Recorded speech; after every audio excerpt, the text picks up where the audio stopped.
Just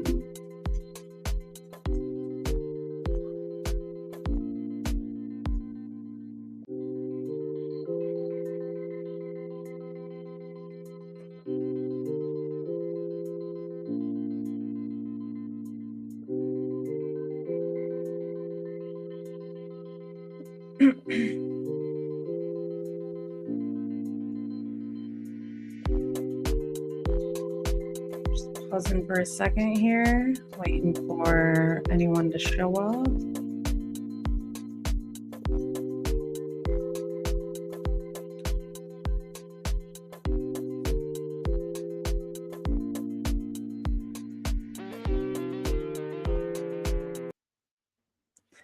All right, everybody, welcome. I'm the Spiritual Genie. This is going to be another video on the Maui fires, the Lahaina and Kula devastation, right? The Massacre Inferno. Hello to those of you that are returning. Welcome back. For those of you that are finding me for the first time, welcome. Please hit the subscribe button and the bell notification button to become part of the tribe if you love my vibe. And if you are interested in donating to the victims of the Lahaina fires, please do not donate to FEMA. Do not donate to the Red Cross. Please donate to Lahaina Fire Fund. And I will also be linking in the description, in the chat, information, maybe on even people's individual GoFundMes or their individual Venmo information, so that way we can donate to people directly. We really want to donate directly to the victims here, because we just can't trust our government or the agencies that represent them at this time. They've unfortunately been completely failing the people of Lahaina since the disaster. And this is something that I'm afraid is going to get lost, out of sight, out of mind type of vibe if we don't keep talking about it.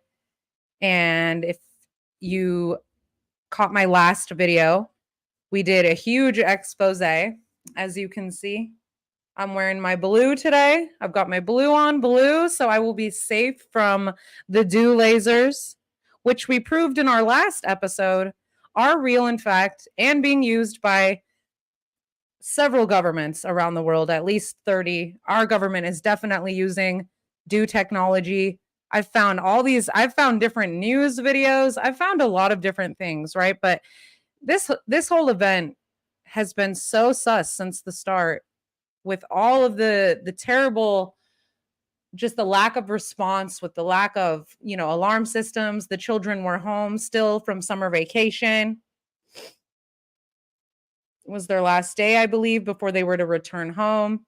And since my last video, where we uncovered the truth about the dew technology and how it works, which was very, very, very eerie and a little scary, to be honest, although we center ourselves in love here, the question still lingers. Where are all the children? And beyond that question, if there are so many children that are still unaccounted for, then where are all the parents of these children? Why are they not demanding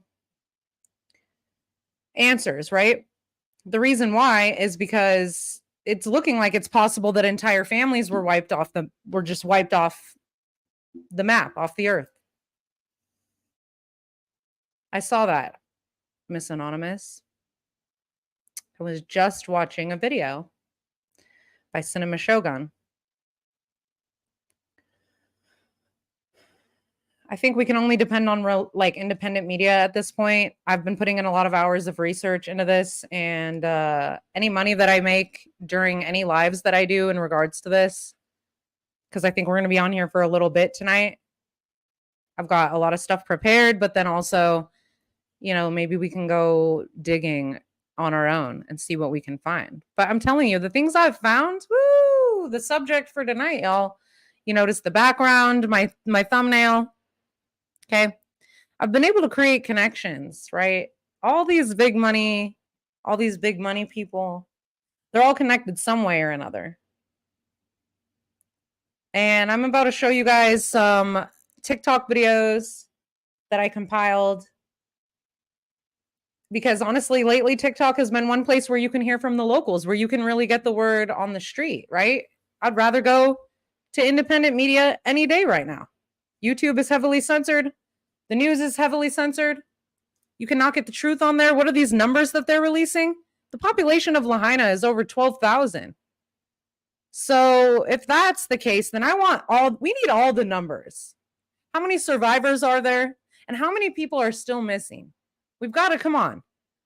Over 3,000 children were not enrolled in school. So 104, 105, whatever they're saying, that's a tiny number, although that is a tragic number of children to be. I sobbed when I learned that. I could just see a whole group of these beautiful, angelic little souls on the other side that all had a crossover too soon. You know, or did they? There's these underlying questions like, are they? Where? So as you can see, there's an individual in the background of this picture, several of them, shaking hands with a man named Larry Ellison. Larry Ellison owns the island of Lanai. Right over here, you can see Lanai is neighboring to Lahaina. Let me remove myself. So Lanai is right next door to Lahaina. And let me remind you all that Hawaii is being illegally occupied by the United States government. They do not claim that they are a part of America. They're not American. They are Hawaiian. They are Polynesian natives. Their land has been stolen from them before. They captured their queen in the late 1800s and completely occupied Hawaii. And ever since then, it's just been this tourist hub. So what are they doing to them now? It's the same. History repeats itself. If we don't look at the truth of the matter of what's going on in the world right now, you guys, history is going to repeat itself. And this is going to keep happening until how much is enough? How much is enough? It's devastating. All the children, all the pets, all the people. So let's go ahead and look at this. So the list that was released by the Maui police stating 388 are still unaccounted for and 104 children are among the missing. As it stands, only around 1,200 people have been identified and located. I believe at least that was numbers I had found. What aren't they telling us? For me, something about these numbers just isn't adding up. Like the math isn't mathing. You know, and our hearts are broken around the world for Maui as they process this immense, excruciating loss. For the mass of the little children that perish, for the families, all the animals, and land of Maui, I'm crying for Ohana. Let's take a moment of silence, followed by a prayer for all the souls that were claimed in the Inferno and the survivors that are still being affected by this disastrous event now and for many years to come. Let's just take one moment of silence.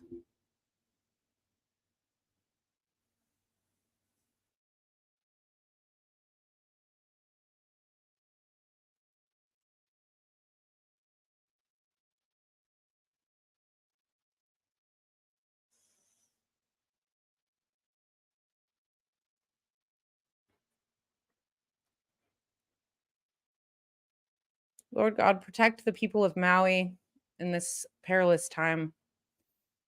We ask that you shed light on the truth, Lord, and you help us penetrate with your sword of truth through the muck, through the mire, through the darkness of the deception of the lies that are being cloaked over our eyes, Lord. We ask that you cover us in your armor so that we may be courageous in our fight for what is just and what is right. We ask that you hold those that perished in this fire in your arms for all eternity, Lord. And we ask that you bring peace and protection to those that are still being affected. Amen. All right. So you're right. Paradise for the 1%. And that's what, that's what Larry Ellison, the owner of the island Lanai, right next to Lahaina, which is very strange that all these billionaires' houses didn't burn in Lahaina, right? Larry Ellison lives right next door and he owns the entire island. This wasn't supposed to ever be allowed, but it happened. And it's sickening that one person was able to buy an entire island, an entire Polynesian island, under the guise of being an American state. You were able to buy a whole island in Hawaii and wants to turn it into paradise for the rich and elite. So what? You can get away with doing all your sneaky stuff? I still say, let's go check that island for some of the little ones, or maybe underneath some of these richies' houses. Tegan, Oprah, they're all connected. So let's watch this video that I put together. This lady absolutely kills it, but we are going to start really quick with, it'll start with a clip of, let's see, of Hawaiian people singing for the lost and the dead.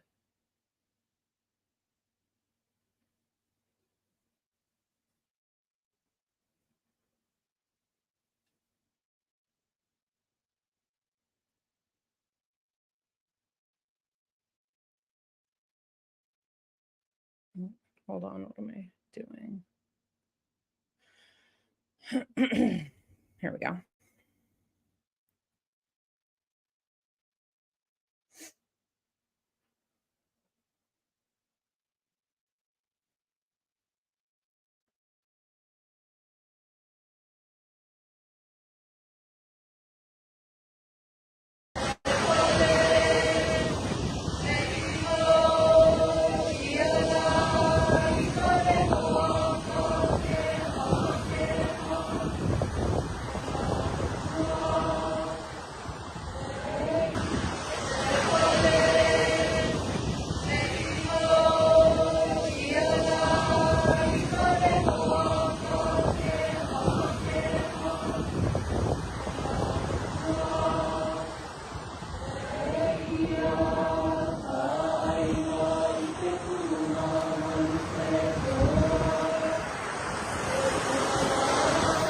Hi there. Hi there. Another fictional episode here. Not doing a backdrop this time because you can find it everywhere on TikTok. This is all just a fictional story coming to you. Okay? We're going to talk about some Maui.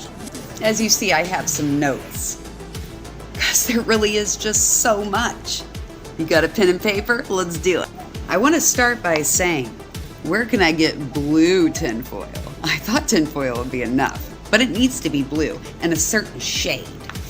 So if you haven't noticed, all the blue things that are still okay in Maui, we got some houses. We got Obama's, Clinton's, Hank's, DeGeneres, Tegan, Kid Rock, and of course Oprah. She's so wonderful. She went there and she's like, does anybody need anything? They're like, no, we're just happy to be alive. She's like, well, at least give you a blanket and a pillow to stick to your skin. A+ on the facial expressions. Anyway. Oh yeah, and the Brawlers cars. Did I already say that? Houses, helmets, UN helmets. Did I say that? Simpsons episode, laser, statue. We are gonna look at the Simpsons episode. Yeah. Dew. You know, Mountain Dew. DEW. We'll look at that one after this. Maui Burst. Somewhere on the list. Okay, here we go. Dew technology. Remember, I'm telling you. Fires were from August 8th to 11th, 2023. Okay, so August 5th, there was a typed memo signed by Deputy Administrator Hooks and Criswell to encourage to either incinerate or discreetly bury the dead and tomb them deep. Who are we talking about on August 5th? Okay, August 6th. FEMA moved 850 DC agents to Honolulu. Just because. August 8th, we have all those fires and those just spots, right? Just spots. Wildfires. There's different videos of little flashes as we in the know, sky. You can see the The laser. schools closed that day because the hurricane winds were just awful. I think some schools did All close for the older parents, they kids, were at maybe work. high school. No electric, But, no water, some were still no home from sirens because summer it could vacation as cause well. confusion. And hell no, you ain't allowed out. And if you were curious about those fires the very next day, when it still hadn't ended yet, on August 10th, I know, it's happening all over the place. Amazon went ahead and published a book on the 10th, letting you know everything that happened, the witnesses, all of it. You could have already known before it even ended. Psychic! And also on the 10th, the Red Cross finally showed up. They're so wonderful. I wonder if that book talks about. Ew, I gotta say, honestly, in one of my psychic readings that was for Madalena Kojakari, I actually got a strong vision of the Red Cross when it came to like child, the buying and the selling aspect of that. So I don't know, but I've been learning some pretty nefarious things about the Red Cross today, like horrible things. I don't know. It's all crazy. You can't really trust that any of these government organizations are doing anything that they say that they're doing. They're pretty much doing whatever the reverse function is of what they say they're doing the opposite of that.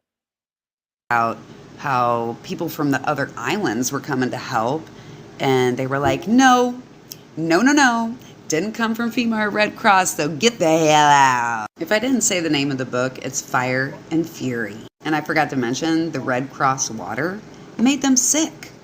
August 16th, 8 days later, even though FEMA was over in Honolulu having a good time for quite some time, they finally showed up. Isn't that swell? So during all this, the U.S. Marines show up, and they're like, what is this hole? Why is there 250 plus people with bullets in them? Why is that? Adults. Remember, there's 850 kids missing. Who are these adults? What? So remember that memo from the 5th? Well, on She's August 19th. Talking about an article that I'm going to read to you guys, but I'm going to have to be careful Remember because when the it's US pretty graphic, Marines and I saw can't those verify bodies? it, but it's Well, pretty intense. Hooks was I'm handcuffed in feeling like his it could be true sleep. at this point. There is a 34-page indictment on what they did to those people. Where you at, CNN? Where did you go? Where you at? August 21st, Biden shows up talking about his little house fire and how he understands. He gets it. So here's $700. Now Days Inn costs $250 a night. Okay. But poor, Ukraine. How much did he give Ukraine? Hold on. $40 billion. And then FEMA's like, where was that at? FEMA's like, oh, we only have a $25 million, was it million? Billion. $1 million budget. What? And we that's barely crazy. have any money left. So let's make sure that our FEMA people stay in a hotel that ranges anywhere from $1,000 to $4,500 a night. We're running out of money. And I don't think that they're trying to hide anything. I think they're very well aware that we know, but they don't care. Nothing's going to happen really what to it feels them. like, to be honest. Look at that last island we talked about. Nothing happened, did it? Nothing. No. You think this isn't going to be the new Pedo Island? They've been wanting this property forever. Oprah's grabbing everything. Where's Gates? Where's he at? I'll bet he owns some property there too. Let's be for real. So the Hawaiians are like, no, you're not going to get our property. They are staying whole. They are there. They're like, no, you aren't. But remember, they've been wanting to make this a smart city, which they will. Come to find out, Hawaii isn't even a state. Look that up. Yes, they can vote just like illegal immigrants. Oh, they found ways around this shit. Yes, they did. So, those 850 kids that are missing from the island. You connecting it? You got it? God's coming. He's coming. You need to grab the ones on the fence. It's only going to get worse. And please understand, Maui is not the only place under fire like this. It's all over. It is everywhere. The fires will be everywhere, and they are.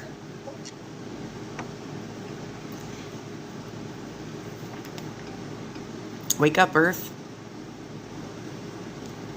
Wake up. Oof, that hit me at the end. That's powerful.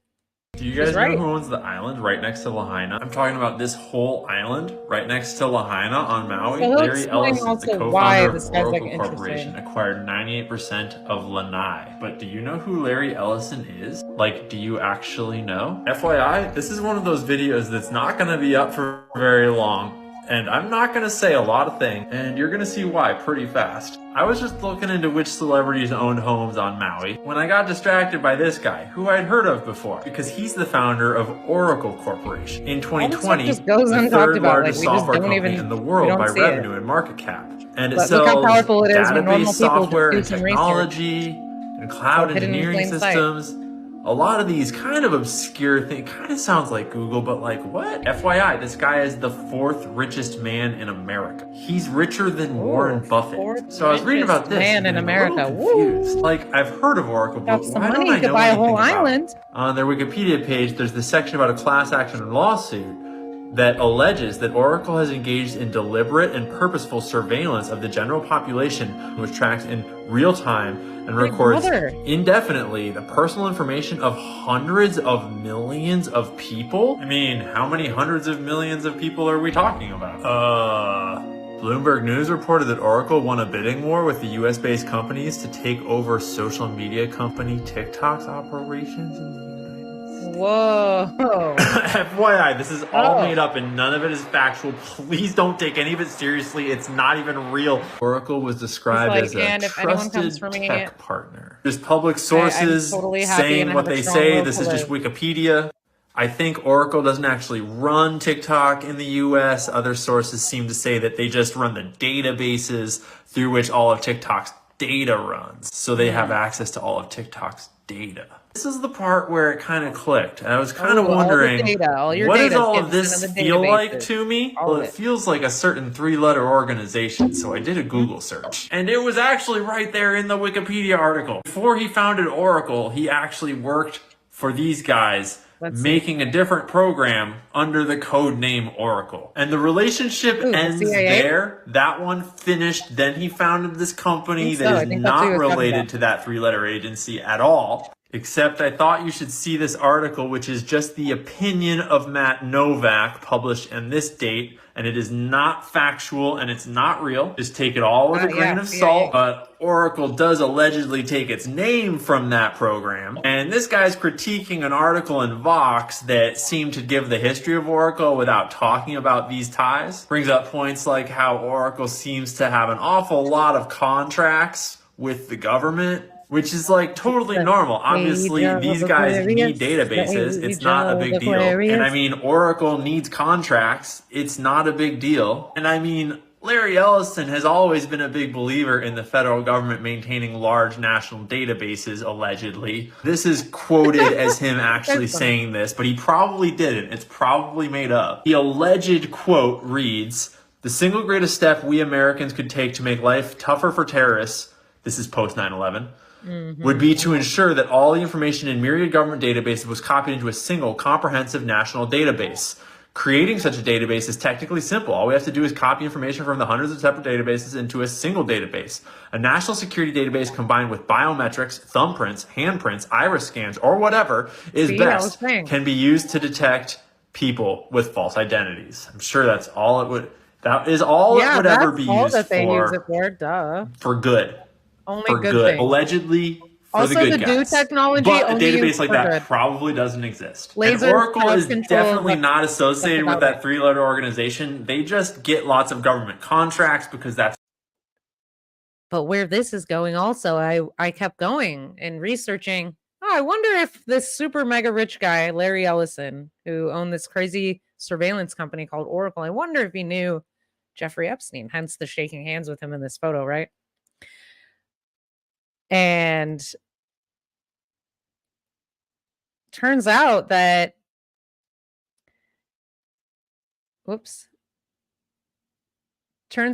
he, sorry. Turns out he hired Jeffrey Epstein. Again, another alleged Larry Ellison quote. So he the did Oracle work for the database is company used of to keep track Oracle of at one basically point. everything. The information about your banks, your checking that's one balance, your savings connection. balances is stored in an Oracle database. Your airline reservation is stored in an Oracle database. Do you think Larry Ellison ever took any trips on the Lolita Express to Epstein Island? I wonder if they ever hung out in the temple right there. What books you bought on Amazon is stored in an Oracle database. Your profile on Yahoo is stored in an Oracle database. Sweet.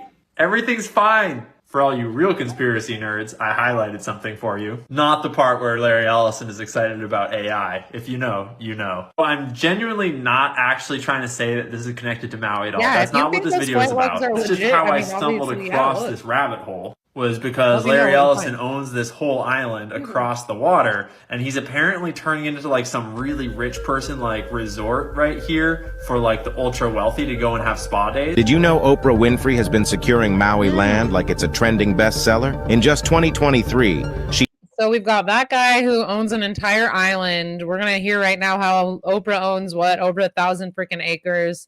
Freaking Zuckerberg owning a lot of acreage as well, around 1,000 or more potentially. How much does Jeff Bezos? I don't know, but it's obvious that all these billionaires, they want to own these islands. They want to have exclusive access to these islands. And maybe they're like, okay, we'll let the natives stay, but they have to stay in like, in some kind of concentrated area. Like they're not going to be in, it's so sad. Like it's already happening right underneath our noses, right before our eyes. These land grabs that people are talking about, like it's already gone down. I mean, Larry Ellison owns Lanai. That's creepy because this guy over here that apparently, worked for him, Jeffrey Epstein, worked for Oracle, the surveillance company that worked for the CIA. See, it's all, you just follow the money. It's all connected. He invested in a vast 520-acre plot for $3.89 million, then went for another 330 acres at $2.47 million.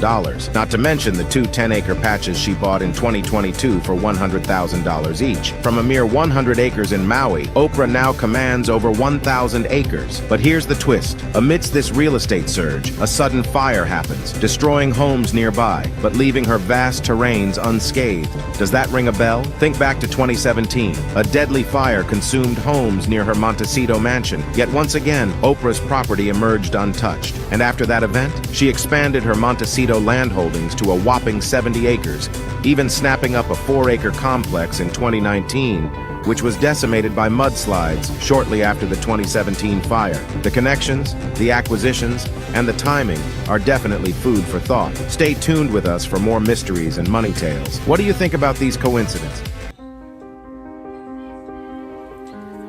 Hope you got to see this young lady here. She went missing. She's been missing for quite some time. Her name is Isabella Kula. She is a Medeiros, and that is Ohana to me.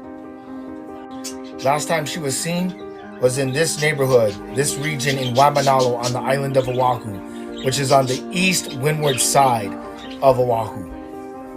Sweet Isabella Kalu is only 6 years old. Here's some pictures of her. And as you can see, based off this article right here, go down to the very bottom, about 75 to 64% of sex trafficking is native Kanakamo'oli, native Hawaiians. That's a large percentile. So I'll let you all pause and read this article. But I'm going to give you a couple examples right now. So just like with our indigenous brothers and sisters here in the Americas, Hawaii is also victim always prey on to the natives. Sex trafficking. I got classified information from reliable sources that HPD has given controversial reports of the reason why this child has went missing, even through CPS. CPS was also involved in the CPS possible totally forceful removal of Miss Isabella Kalua. And sounds way too familiar and similar to what our Native cousins go through out here on Turtle Island. And to all my Indigenous people out there, Native TikTok, Kanaka Maoli, let's bring sweet Isabella Kalua home.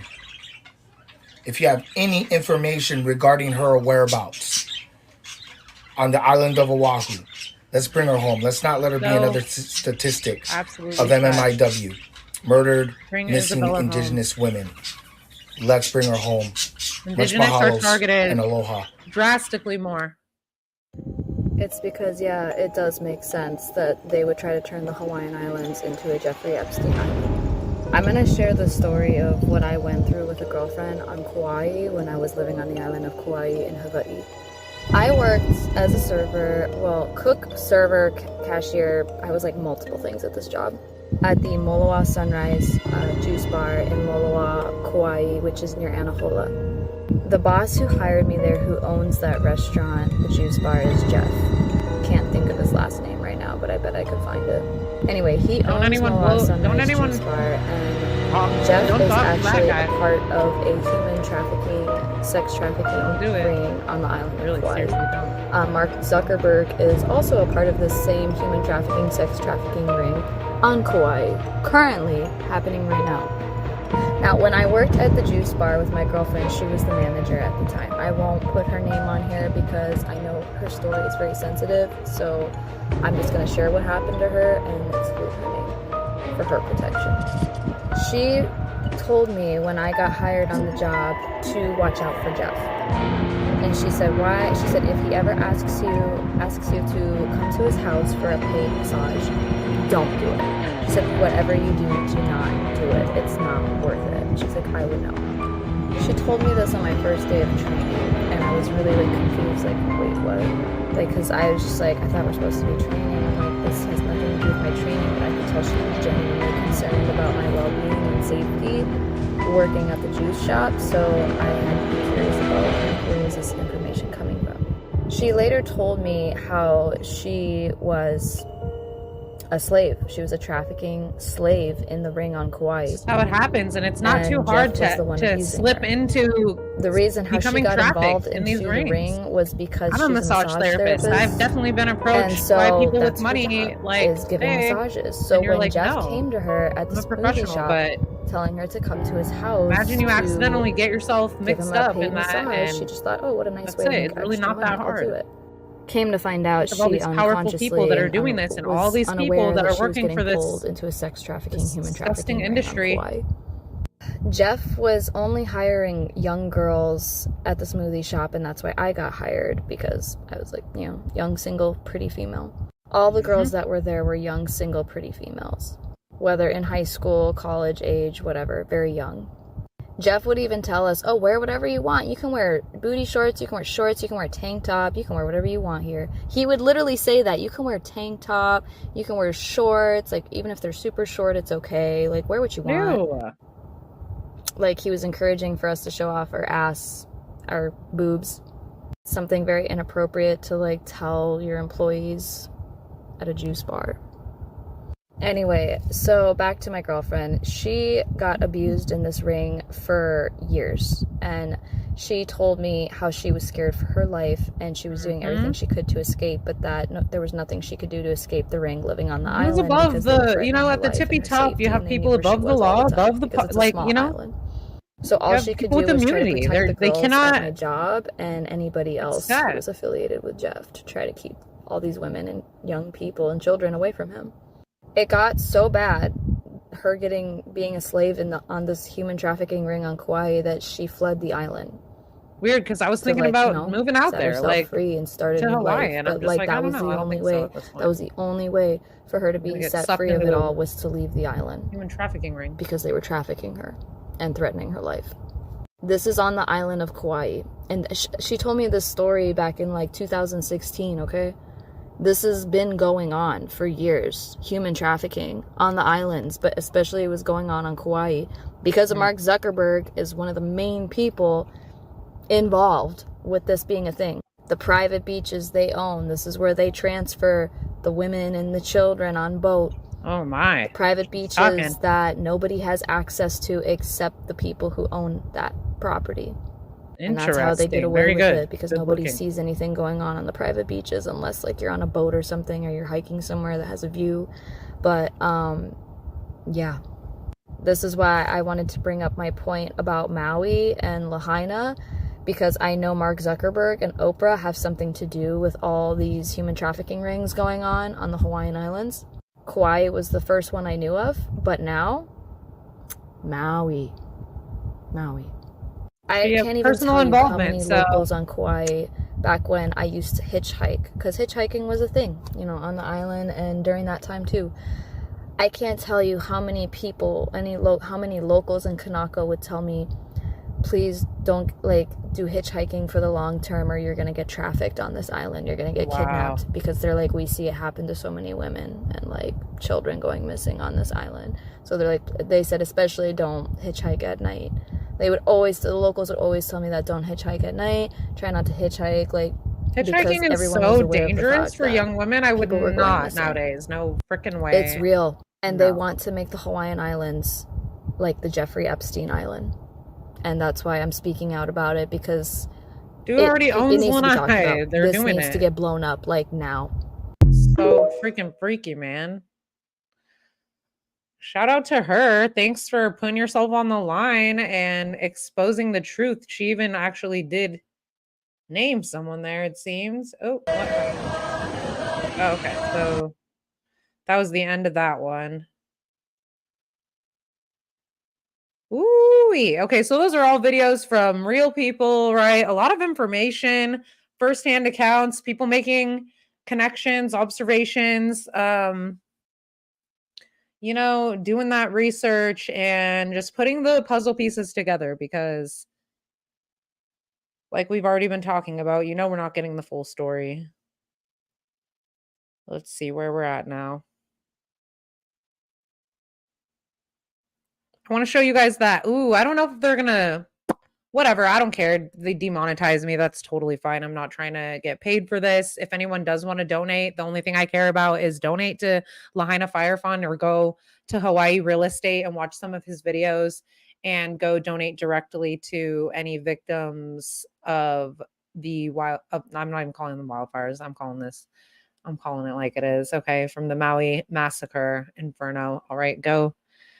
If you can, donate what you can. You can donate to the Maui Food Bank as well, or Lahaina Food Bank. And I donated a little bit to them earlier. I don't have much, but yeah, I know. It's crazy. Like I said, following the money, you know, down the rabbit hole we go. Where it leads, nobody knows. But there are all these threads that intertwine and connect the mega rich and the elite.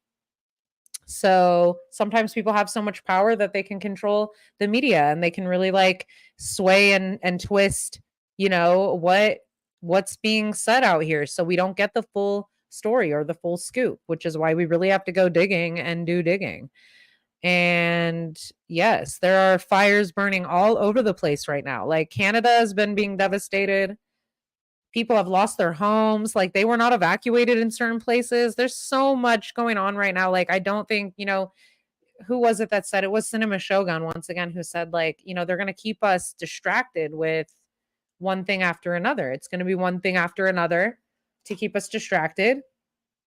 You know, in the summertime, it's going to be easy to utilize that dew technology under the guise of climate change, which the man who started the Weather Channel has literally said is not real. You guys, the earth goes through changes. Like it's natural. I won't say the people don't act like a virus on this earth at times. Like we kind of are in a way, but at the same time, no, like we are also natural to this earth, you know?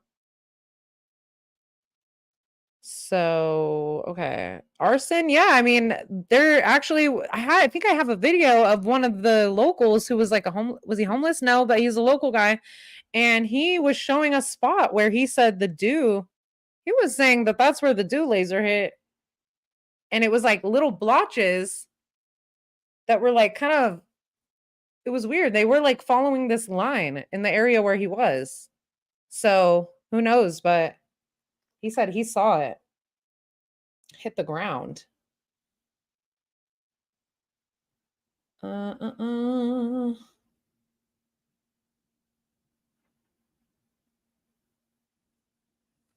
right. So yeah, we've basically already kind of connected all of these guys too. So, and then also Larry Ellison and Oprah definitely know each other. They definitely be doing stuff together. So that creates, you know, this connection over here. Did Oprah know Jeffrey Epstein? I mean, come on. Like, we can't say that for sure. Can we? Although it does seem probable. Okay, so my friend did send me this article and it gave me like a really weird feeling in my gut. I'm going to share it with you guys and maybe we're going to try not to read some of the more graphic parts, or I'm going to have to try to like figure out how to say it a little differently. But I really wanted to share this with you guys because it just makes you wonder.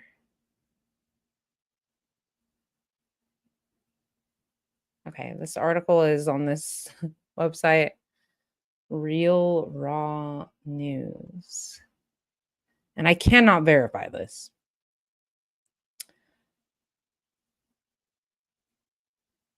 United States Marines in Maui have seen firsthand atrocities committed by the deep state. Bloated, bullet-riddled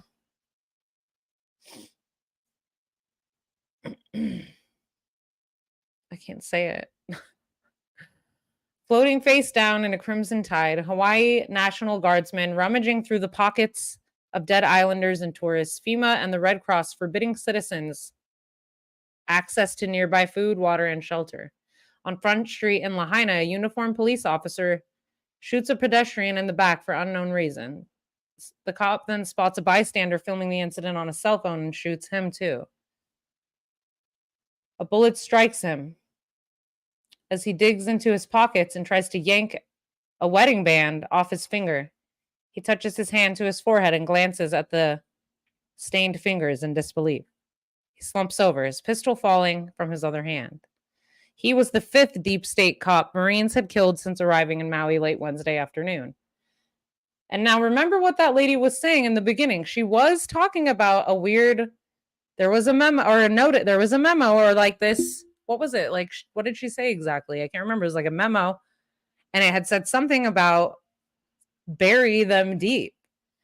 And it really reminded me of this. And I cannot verify this. I mean, it seems kind of like, it's kind of far out. It's a little fringy, but we don't know. Like, maybe it seems weird. They're lying about the numbers. This is a genocide, I truly believe. So could they be knowing a lot more than we think they know? Yeah, maybe some really shady things were going on. Where are the children? And that's what we're demanding to know. And we want to know that. This is very intense. Let's see. Okay, as reported yesterday, General Eric M. Smith at Camp Pendleton that's in San Diego, ordered Marines to Maui to investigate claims that the Hawaii National Guard and FEMA were terrorizing disaster victims. A source in a general's office told Real Raw News that Marines arrived in Maui at 4 p.m. and immediately witnessed and responded to unimaginable carnage. I don't know how somebody can even know these things. He called the death toll catastrophic. He would not quantify how many Marines went to Maui, but his gloomy tone suggested that deep state forces outnumbered white hats significantly. Backup, he said, was on the way. We really didn't expect local law enforcement to fight alongside the feds and the National Guard, he said. What Marines saw is nothing short of engineered genocide. Near the Lahaina loading dock, Marines found a makeshift mass gravesite, 15 scorched bodies piled atop one another in an industrial dumpster. The fire had not eliminated them, our source said. Instead, someone had used a flamethrower to incinerate them, then deposited them in the trash. We're certain of this because they were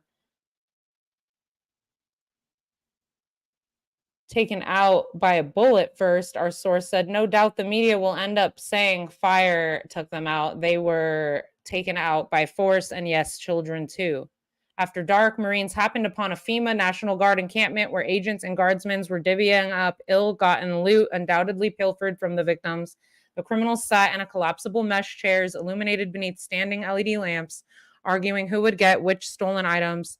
The dispute ended abruptly as Marines opened fire and killed 6 of the deep state villains.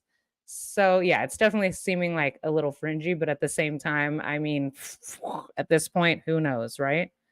Something they did in Vietnam. Oh, interesting. I mean, shoot, like, oh, come on.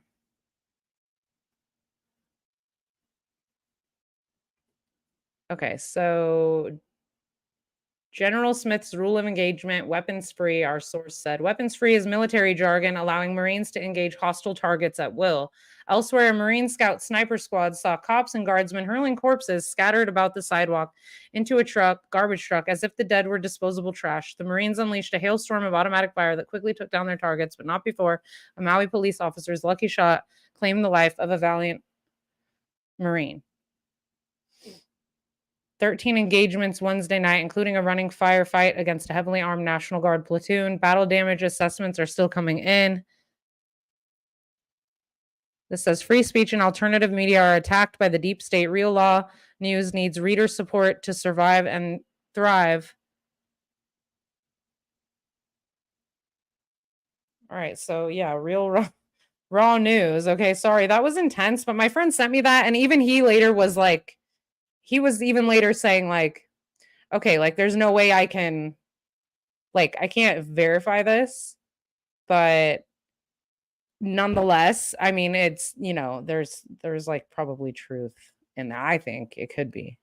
We can't say for sure. I just thought it was interesting and I wanted to read that to you. Yes, it does. Their plan is unfolding perfectly. And unfortunately, it's that the new earth is being ushered in and people are awakening, but they don't want that because they are in control, right? I say, the elite, those that run the world, those that are in charge of all the money, big business, right? They use us as a source of fuel, essentially. They don't want us waking up. If we wake up, it's game over for them. They get to lose all their power and all the fun. You know, and this, I don't know. I mean, I am not going to take for granted that this is quite possible. That article, it may sound far out, but we would not know.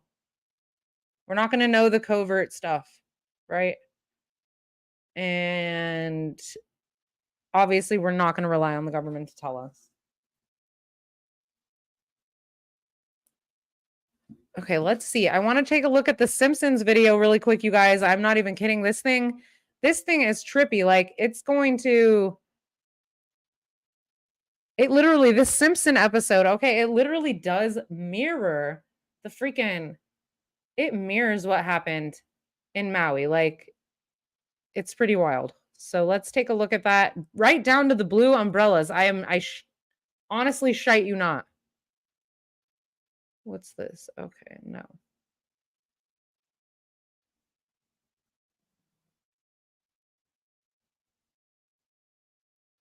What's going on here?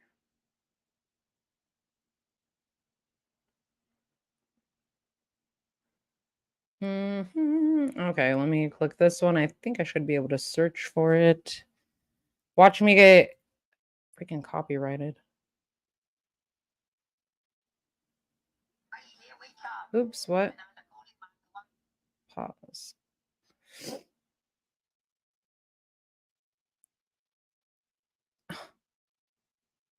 No. Hold on, it's got to be in here. Bear with me now, y'all. Will I find this? I'm trying to get all my stuff more organized. Oops.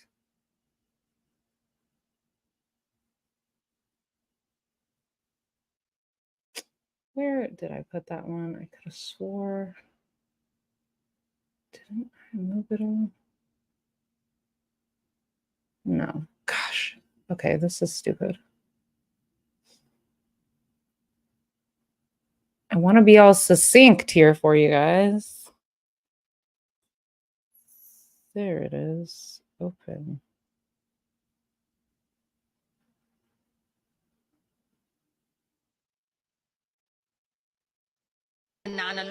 Hawaii. I don't know if that music either. What about Hawaii? Mo? Who's going to Hawaii? Am I going to Hawaii? Stop saying Hawaii in there. You fools! You've erected a massive concave. He's a Freemason. I don't know about sinister. I mean, yeah. It's called predictive programming.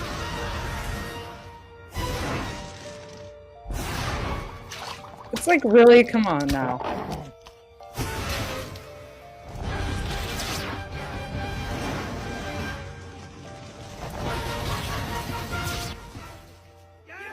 Last time I tried to do something like this, I got copyrighted, but you know what? Whatever, like I said. They just won't let me monetize the video. I was going to donate anything I monetized anyway.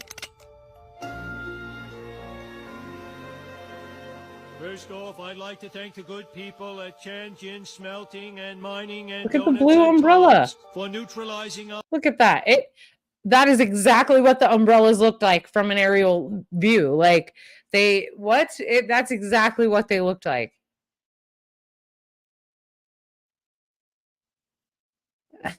How could all these world events be coincidentally in The Simpsons? Like, please, they put everything in plain sight.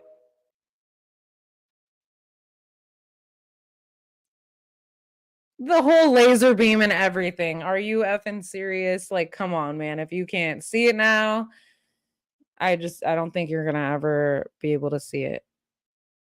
Now I kind of want to watch that episode to pick up what else is going on in there, because there's probably a lot.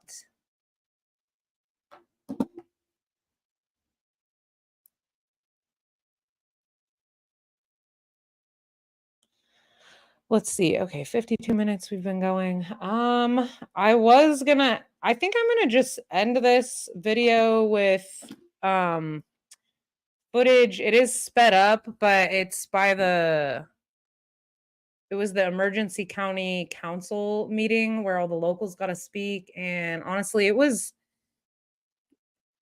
definitely intense. Like, you can feel their passion, you feel their anger, you can feel that righteous anger like coming through these people, elders, and they are taking their place at the podium and they are speaking their voices. So whether any good will come out of that or not, you hope it will, but they're standing their ground, and we can only do the same. We can only hope that the people of Hawaii continue to do that. I really think it's ridiculous that the US government is allowed to occupy a place that they're illegally occupying. How do we make that a thing of the past and let the native Hawaiians do with that land what they want to do with it?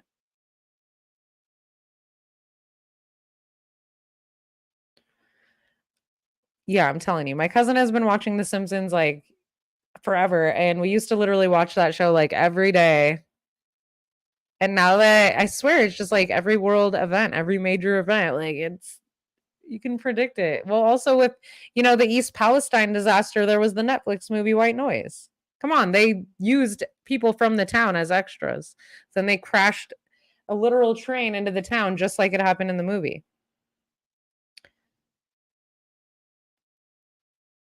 Because we're living in essentially the end of like the dark ages. This is a dark age. We're living toward the end of the dark ages. We're seeing the shift happen. We're going to usher in the fifth dimension. I definitely had some downloads coming in earlier from my galactic star family, starseed energy. I was definitely channeling some light language, and I was picking up on the Galactic Council of Light, and they were giving me a message for humanity, but we're not going to really go into that right now. I might make a video where I like set some space and I can do some light language channeling, and I can do some translating of the light language in a video. I'll do it ahead of time, record it, and then I can like put the text along with it, because some really important messages were coming through about, how these ones are attempting to basically deharmonize us from our connection to the earth. But spirit is alive in all the elements. And I truly believe that the power is going to be redistributed eventually in a way that is more beneficial to the children of the earth. And I think that honestly, we are ushering in the fifth dimension, some of us. And so we need to be courageous and we need to be strong. And we need to utilize the energies around us, like the moon energy. We need to utilize the harness the lunar energies. You know, be in control of your stars. Don't be subject to them. A wonderful master once taught me. And I don't know that I have, anything quite else. Let's see. Do we want to maybe watch that? Maybe I post that video separately, actually. Whoa, 5555. So big changes is what I just saw with the fives. 5 is all about really massive changes coming. And they're telling me, you know, what I was getting from the galactic family of light was like, have no fear and take that leap and trust that, like, we are all these divine beings that, you know, we're like children to perhaps other beings and they're children to God, and we're all children to God and to the one cosmic force of the universe, right? But there have been these ancient beings here on planet Earth for a long time that have been, you know, trying to maintain control, but their way is the old way of the old world. And I truly believe we're going to usher in heaven on the fifth dimension. It's just another version of Earth, y'all. Okay. So have no fear. We're together. However it looks, I don't know exactly, but we all have a divine mission to fulfill on this earth, okay? And we need to keep speaking up for the people that are being victimized by the puppet masters of this world. Please donate to the Lahaina Fire Fund if you guys can, anything, or like I said, go find any individuals' donations, maybe the food bank, even the animal shelters need help, like Humane Society and stuff like that. So I'll put links in the description in the comments. Thank you guys for stopping by. Actually, you don't have to take off yet if you don't want, but I think I'm going to play. Let's see about presenting this. It's sped up, and I'm just probably going to take myself out of the stream. I'm really hot right now. I need to turn on a fan, and I'll be watching because I didn't get to watch it earlier. So I'll be watching with you guys. But I love you guys. Please hit the like button if you have not already. Please share this video. Please keep talking about this. Don't let it become out of sight, out of mind. The people of Lahaina are going to be struggling with this disaster and the fallout of this disaster for years to come. And, you know, I just cringe to think like what is coming next for Lahaina in the rebuild, and the 15-minute cities vibe is probably what's waiting around the bend. So maybe I can figure out a way to do psychic reading or something around it for those of you that love the spiritual. But it's all spiritual, right? This is a spiritual battle on planet Earth, and I feel like it's ages long and it's arcane, and it's the battle of, you know, dark and light, and it's the duality that exists on this plane. So we don't want to inherit this plane necessarily. I think we will inherit a new version of this earth, something much better, something much more beautiful, something much more, let's see, synergistic, you know. And I don't think that these earthbound spirits, these dark ones, these archons, inorganic ones, whatever you want to call it, the puppet masters, they're not going where we're going, essentially. We're experiencing already like little blips of heaven on earth, of the fifth dimension. You know, we're coming into our gifts. Some of us are ambassadors here on earth, and we are waking up to our calling and who we really are. So pray that you wake up to who you really are and you recognize your own divinity so that you can see you have power to make a difference as well. We all do. I love you guys so much, my beautiful soul family. Let me find this video file to end this live stream. It's pretty long, so I'm just going to let it go. And I did speed it up a little bit for anyone who wants to listen that has a little harder of time paying attention. Oops, I was not supposed to double click it. Oh, It is okay, I gone. think it worked. And if you can explain that to us in a logical, reasonable way, we'll accept it. But right now, there is no explanation, right? All I see in the newspaper is two sides Seems arguing. like it's Some going are really civil, fast with civil him. rights or whatever that magazine is, newspaper, Civil Beat, and then the other side was a Guardian putting out stuff. But then I'm hearing stuff on the other side, and I'm like, hey, somebody's spinning this story. People are using this for their advantage politically, and it shouldn't be done. That's right. It shouldn't be done at all. And that's all I'm There saying. is quite a few Whether they people that are doing going this, to they should not be speak, doing this. so I Please, did decide to on speed it up a pro-Kanaka little side or bit. the other side. We So just I have to love get you this done, and guys. it should be Till transparency in next this. That's time. all I'm asking. I'm Thank you. going to try to get on here as much as I can. I'm testifying on. My name is Justin Huey. I am And I love you all so third grade much. Okay, you guys from the roll burned-down the King light Kamehameha and III keep holding the Elementary light, in holding Lahaina, space. and I am testifying on my You are concerns divine. of the governor's emergency I'm going to be proclamation right here that with you happened guys. 3 weeks prior to the fire, Anyone and stays. how it suspended 7 state statutes, of which exonerated everything that you guys are in charge of. Covers county organization administration, Chapter 46. Collective bargaining was rescinded. School impact fees, collective bargaining was rescinded. And to my knowledge, this was the first emergency proclamation in the country that didn't have a preceding incident. Normally it's like a hurricane, boom, we get an emergency proclamation. But this was just, from my knowledge, was just to streamline development on Maui, and it is allocated all decision-making power to one person, the housing officer of the governor, Nani Medeiros, who's unelected, who can trump every single thing that you do and everything that you say and every item that we cover without any input from the community, without any public discourse, without sunshine law. Before I go to my, tomorrow, I love what you said, Lahaina's not for sale, please include us, but I don't see that happening. And I was able to meet with Nani Medeiros. I graciously invited her into my home in order to speak with teachers from the burned down King Kamehameha III Elementary and their own homes. And they're moving forward they're meeting with developers, private landowners, and not a lot of community unless you know how to maneuver correctly. So before I go to my next item, I would just like to ask each council member to let me know, are you in favor of this emergency proclamation that takes away sunshine law, collective bargaining, all your power in decision-making? I would like it if you did me a kindness, and before I go on to the next item that I want to testify on, who's in favor of that? Because I have serious concerns. Mr. Huey, we don't have discussions at this point. We're just taking testimony. But I'm sure each member will be happy to respond to you on their own. All right, so can we end this item and go to the next item? Sure, yes. I was asked to start a teacher work group with HSTA on housing, and I was able to get people that were able to talk to Nani Medeiros, and they really need, I would love to see you pass a resolution on foreclosures, mortgage evictions, subsidized rentals. There's a lot of different things happening right now. Like there's one teacher that lives on this side, but had 3 other jobs besides teaching in Lahaina and has a $4,000 mortgage. So his house didn't burn down, but he's going to lose his house if something isn't done quickly. A different teacher who's had their house burned down moved over here and is trying to buy a house over here, but other investors are trumping her. And I just can't say enough about my concern over the fact that we have streamlined development without any community input, without sunshine law, without public announcements, without meeting notices.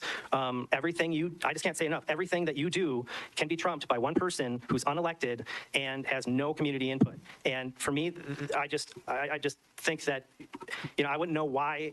She also said that she met with 4 council members and they were in complete agreement with the emergency proclamation. So that means there's 4 council members here, allegedly, that she stated, are in agreement with getting rid of sunshine law, collective bargaining, school impact fees, and Chapter 46. And it's like, my question is, why did you run if you're not going to step up to the plate when we need you the most? And this needs to go. This needs to go right now. This is disaster capitalism of $5 billion are coming to Maui, and sticky fingers are here to take it all and develop everything without any input. Lahaina needs to decide what happens in Lahaina. But it's not just there, it's everywhere. Anything you do on this island can be trumped by one person. And more people need to be standing up and saying that this is not how government works. This is not how we teach our children how government works. And this cannot move forward. And now we're going to fast forward to today. The Maui Tenants Association has a hotline. We've been receiving call after call of people who are being asked to be evicted by their landlords. People who are being displaced during a time of emergency when their house was like the only house standing in their neighborhood. And despite the fact that that's not supposed to be able to happen, not only are they still experiencing it, our renters here aren't even aware of what the law is. I would ask each council member to take stock. How many renters do you have in your district? And how many of them are being threatened with eviction simply because the owner of the house realized that their investment is no longer a sound investment? If you have the one standing rental in Lahaina, and some of you might have actually seen this going around on social media, it was a unit with 9 tenants in it. And just a handful of days after what happened in Lahaina, their landlord tried to evict them, stating that he had talked to the mayor about setting up a command hub. Well, multiple people called the mayor, and that couldn't be corroborated. We reached out to the tenant and let him know, hey, I know you're freaking out right now, but he actually cannot kick you out, so breathe. These are people undergoing immense trauma, regardless of whether or not their rentals are still standing, and some of them are not. Many of them are not. We know that. This body will need to stick its neck out. In affordable housing, we talk about affordable rentals, but we don't really talk about renters' rights. We don't really talk about renters' stability and how renters need to remain housed. We don't talk about how many parents are renters, how many children are in houses that are rentals. And upcountry currently, I rent, and through no fault of my landlord, I have no safe water, amongst many people I know. A woman who was off of Kula, a family, a small family, had to evacuate, and their property manager had the nerve to say, well, when they came back, because their house was filled with ash, that they didn't deserve— 3 minutes. I'll finish up. That they didn't deserve to still remain in the property because they left the windows open when they were evacuating. They're being harassed. The landlords who have the gumption and the gall, the nerve, and the lack of empathy to push evictions on their tenants right now do not care. And I will say that community has shown up first and foremost in this disaster. I think we all can agree on that. But government bodies need to catch up. Renters deserve stability just as anyone else.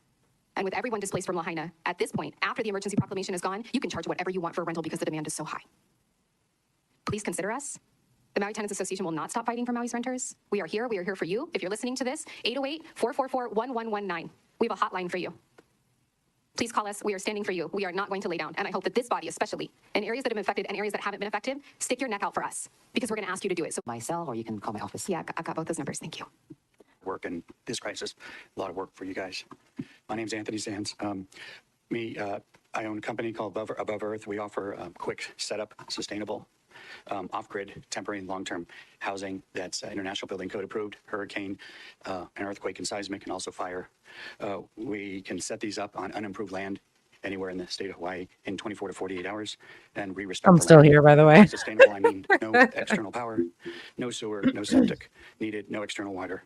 Nothing comes in or out of the ground. That's why we call it Above Earth. This guy wants to make it happen. We can scale this very quickly.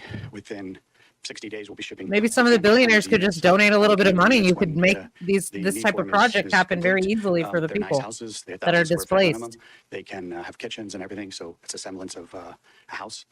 We can set them on any soil, 10% gradient. Dare to say it's better than what they had before, like the governor said, oh, we're going to rebuild and it's going to be better. Yeah, no, it's not going to be better than it was. Freaking Lahaina town. Your healing process. It's gone. And we appreciate your knowledge and your background and listening to everyone and everything when you make your decisions.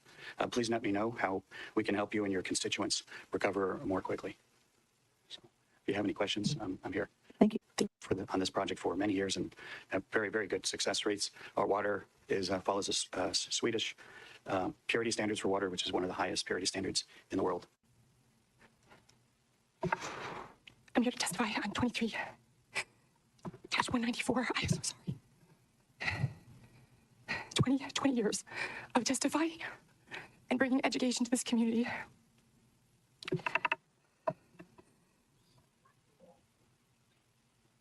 Councilmember Paulson, your eloquent words on inclusion are something that I think everybody in this room understands.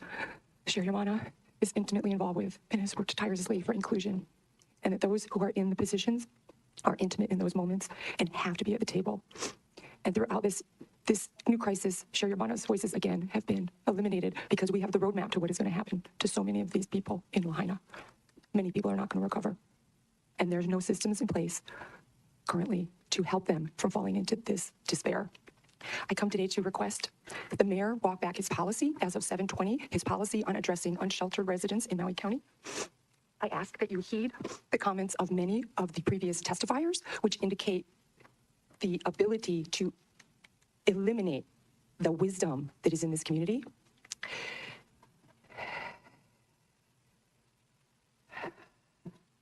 So reverse that policy. I am working right now so that individuals who are living unhoused do not have their property and their items removed and destroyed as we speak, because that is happening. And so anybody who falls into this, get ready for how the county is about to treat you, okay? And they're going to eliminate who you are, and they're just going to call you a success because they removed a pile of items that they call trash, or they removed your vehicle you're living in because you don't feel safe enough to leave it. So get ready. It's not a pretty picture. I'm going to change the way I approach this council. I have done my best to be patient and to ask for inclusion, and I'm not happy with being limited to 20 years of experience in 3 minutes. As the national and international press continue to ask the questions, this community has to ask those questions too.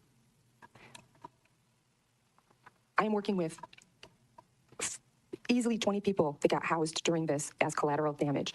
And their lives are now, most of them are they're even worse off now. I'm coordinating hospital visits because of the way that the system and the governor has imposed rules without any dialogue with any of the people who are doing the work on the ground. It's unacceptable. It's harmful. We're wasting a lot of money and we're harming lives. I have no good news today. I'd love to say I have good news you can use, but I can't call picking somebody off the ground in a near-death situation good news anymore. I can't do it, and I can't champion it. I need your help. I need every one of your help. Every one of you needs to stand up where you are in these situations and these laws and these proposals, and you need to say it clearly so we know and we can address it. Thank you for your time. Members, questions? If not, thank you. I forgot to say, did I mention that I think I have to legally say I'm a commissioner on the Healing Solutions for Homelessness. I hate missing protocol, and I want you to know that they canceled their meeting this month along with Maui Homeless Alliance, okay? Okay? How's that helping? I'm just saying, just asking. Mahalo. Thank you. Tourism drives our economy and has for years. Even local businesses, whether they think they are not affected. If our tourism workers are not making money, we are forced to choose how we spend our money in the community. That means shopping at Costco versus farmers markets. That means cutting our own hair instead of going to our local barber. That means us cooking at home versus supporting our local eateries, or maybe being forced to move out of our island home. You see how all of this affects our island, and it all affects us. Carolee is not only deserving of this, but is the most generous person I know who has done so much for our community and continues to do so. This permit has been in progress for going on 3 years, and in order to support our community and our island, we need to proceed on with obtaining this permit. Aloha.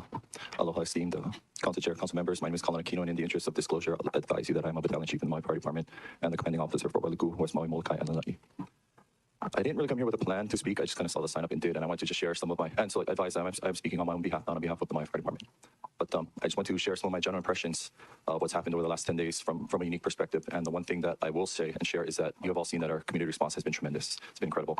And especially with Councilmember Tamar Paulton leading the way in West Maui, we've set up a lot of good tools in place that can continue. What I would ask is, again, not speaking as a member of the Lahaina community, I'm honored to be a servant and to be a guest in their community for most of my fire career. But what I would like to share is, from my point of view, is what we in Lahaina need for responders, for the community, is we need to be accessible. We need our council members, we need our politicians, our leadership to be visible and accessible to our people right now. That is what is going to drive the most hope and going to build the best relationships. I know for the council members here, each of you have staff. I would ask that you either actively, not saying that you haven't, again, I have a very narrow view of the incident, only from where I've been for the last 2 weeks. But what I would ask is that you really look at the opportunity to embed with our local communities in Lahaina. You're in a hugely unique time in our county history where really we need you more than we've ever needed you. And that's the truth. Our people, our responders, the community needs you more than we've ever needed you. So I know you have staff. What I would ask is, like Uncle Archie's house, you can embed staff in his daily briefings every day. You guys can get out. You guys, with permission of my boss, of course, are welcome to jump in my BC vehicle and ride around with me anytime you want for perspective to see the community. I try and get out to the pods as much as I can, get out to the medical units, KP volunteering stuff.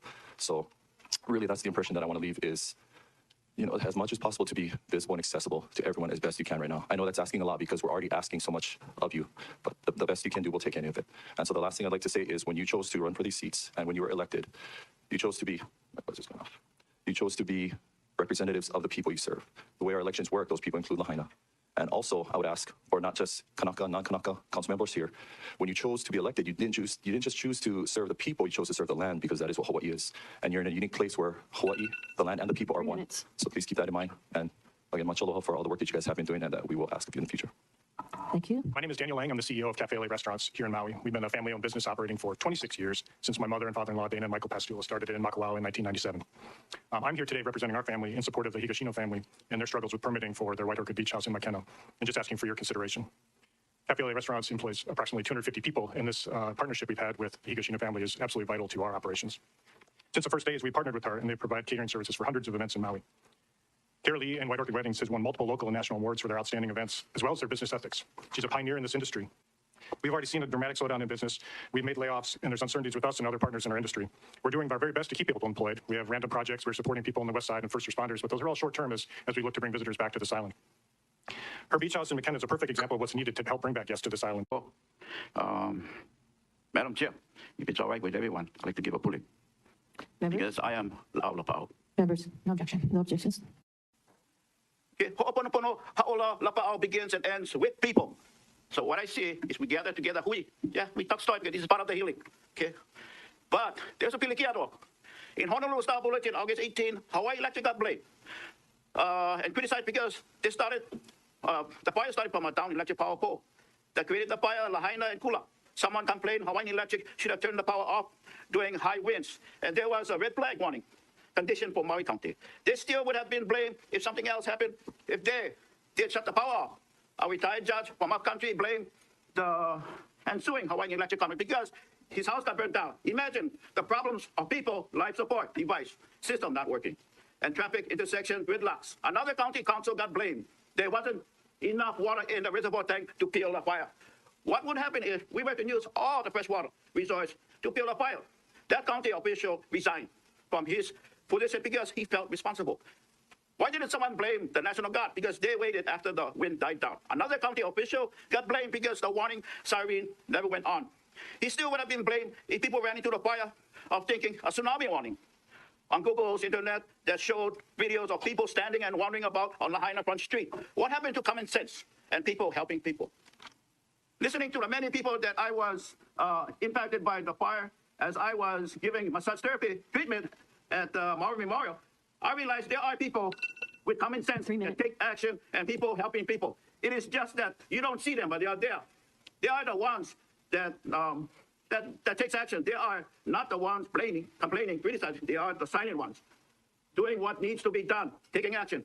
If some people still want justice, then why not blame God? Yeah, blame God. Let's put God on trial. God, you are found guilty of creating the dry grass, creating the wind that downed the power pole and light, and created the fire that caused severe damage to Lahaina property, killed, caused death. We, the people, found you guilty and sentenced you to death. Wait now, you are dead. No, are in the tire, the water. We're almost done, yeah? Okay, mahalo. Okay.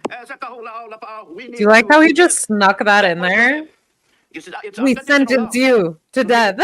So respect the dead, care for the living, and begin. He's like, no, and he like, but he did sneak that in there. Damn, he was all, no, I'm gonna keep going. Needs, ready and deep aloha, and move forward. Stay vigilant. Okay? His people are being affected by this. Don't interrupt him. Protect the people's dignity and Kanaka Maoli culture. To bring this pilikia to a closure and ask the people Kanaka to stand down in your arguments, complaints, criticism, and seek recovery help from already online island agencies and providers. So my proposal for this council, there are three. Before any work, construction, and building begins, I ask Oli and Puli to be done, performed at the impact Lahaina area. Might be two locations. Reason, Kahiko, Oimi, and Hemolele of those who passed away. Ancient bones, leis, flowers, herbs given by all people. Culture, information, Hana prep, readiness. Kupuna of ethnic are welcome to sit in and listen in to some of these county officials. So anyway, my closing is that the problem we need many minds, and I'm very grateful to see a lot of people stand up, even the one that can contribute. That will make a big difference in this healing. Okay, so I say aloha. Thank you. Members, my name is Michael Schiffler. I'm the CEO of a charity group called Red Lightning. We are internationally recognized since 2010, and we study disasters. We have categorized and looked at, I don't want to discount anything that's happened, but we've looked at the Lahaina fires and studied it, and we really break it down into 4 separate disasters. Those who have lost their lives and have perished, those who have been displaced and are facing housing challenges, the survivors on the west side who were cut off from water, food, power, and are continuing to be cut off. And there is an economic tsunami coming towards Maui that many have spoken about. If we put a percentage on what was lost on the west side, and we say what percentage of that was tourism for the economy, I don't know the exact numbers, but I would dare say it's in the 50% range. Front Street is not going to be rebuilt quickly over time. And because of these economic hardships, we want to give a respectful warning that those financial hardships will compound the problems for those who remain here. All of those categories are going to face this sooner or later at some point. Today, 2 weeks into the disaster, Red Lightning is mostly concerned about what we call the node problem. The node problem happens, this is predictable, we can see it in every disaster, is that when distribution hubs are set up and aid is flowing, it's a wonderful, amazing thing. But there are members of the community who are vulnerable who cannot go to those hubs either through physical disability, language barriers, handicaps, maybe they're old, maybe they're afraid. We have been focusing on installing Starlink satellite internet systems. There's huge communication problems. We've been working closely with Tamara Palpin. She has been showing up every day. She has given it everything. I've been doing this for 13 years. I've never seen a local response like this ever. I've done it all over the world. I've never seen it like here for the Hawaiian people. But today, I'm standing before you and speaking on behalf of the vulnerable people who cannot make it to the hubs. We have placed about 70 Starlink units. We have another 53 on order. I'm going to give you the name and the number of our operations manager, and as well as Tamara. We work very, very closely with her. If you know of anybody who is vulnerable and has been cut off and is unable to communicate, we want to know who they are so we can get them set up and that they can at least make requests for things that they need, medicine, water, food, things of that nature. So our operations manager is Cami. She is native to Lahaina. She grew up in Lahaina. Her phone number is 808-283-0353. And I'm happy to take any questions from the council at this time. Thank you. Members, questions? Member Rollins Fernandez. Mahalo, Chair. Oh, shoot. just forgot your last name, Schiffler. Mahalo, Mr. Schiffler, for your testimony and for everything that Red Lightning has been doing to help our community on the west side stay connected. Would you share with us just briefly any challenges that we should be aware of in continuing, like what challenges did you experience so that we know what to look out for? It's a great question. Thank you for it. In the short term, right now, the water is going to be a problem. On the west side where we're not really sure of the, I just want something I had to point out. In our response, we had difficulty getting into the disaster zone originally. There were checkpoints set up. We were trying to bring these systems in. We were turned around a couple times. I have made every effort to become a member of the EOC to coordinate with them, and I've been turned around every time. We cannot get a seat or position there to coordinate. And so the decision was made to focus with Tamara and try to get these units out as soon as possible. We have a team of about 3 people, so we can install 10, 15 of these a day. But the access, I think there was one in Kahoma Village. It's sort of down by Front Street. We were denied there as well. There were a number of families that asked for help. We could not reach them. Were those the kind of questions? Is that what you meant? Why are people being denied to help other people? That's enraging. That enrages me. Thank you, Chair. Thank you, And it Mr. should Schiffler. enrage I just wanted to everybody of the clarify, area. Kahoma Villages is within the burn zone, and people are living Get there up. with no connectivity, and they Speak can't out call and if get they have mad, an y'all, emergency, and they're 'cause- turned away from putting a Starlink so that they could be able to call for help if they need it. That is correct. We were told that because we're not recognized by the EOC, we do not have access. Today, my name is Robin Knox. I'm That's testifying in BS support right of there. He wants to Resolution give 23-194. I'm an Starlink to those environmental people scientist so they can have testifying some on my own behalf. communication with the I moved freaking to Maui outside County world. from my home state of Louisiana after Hurricane Katrina. The aftermath of Katrina shares with the aftermath of these fires the impacts of having large outside sources of aid coming into a community with a unique culture that is different from the mainstream U.S. culture. We need to make every effort to keep Maui's families on Maui. When families are moved away in order to provide them housing, they may never come back, even if they want to. See, due to but that's what the economic government challenges of wants. doing They so. want If to we fail in displace this, everybody it and will all the irreparably natives change the culture and of make it this place, impossible both for the them to Hawaiian live there. culture and the rich, multi-generational, They can multi-ethnic steal it culture and that turn it makes Maui into Maui. Jeffrey So Epstein unfortunately, Island do all too. within your power to keep Maui families here, to keep people who are currently housed, whether they be owners or Epstein. renters, in their homes, and to provide expeditious housing here on Maui for displaced people, even if it's temporary. Make a pathway for local businesses to be part of the response. Not only tourism or lodging or food or construction, but also every kind of service and supplier. I hate to say including this is our all going often to fall on overlooked deaf local ears when science it and comes to engineering the services firms. leaders. Council members, before I They get don't started with care my about the testimony, I people. just want to acknowledge and mahalo Councilmember Tamara Paulson for all of her hard work out in West Maui. I'm so proud to call you my friend and a member of our family, and just really proud of your leadership. And mahalo, Chair Alice, for putting this important item on the agenda today. I have a lot that I want to say, but I'm just going to go right into it.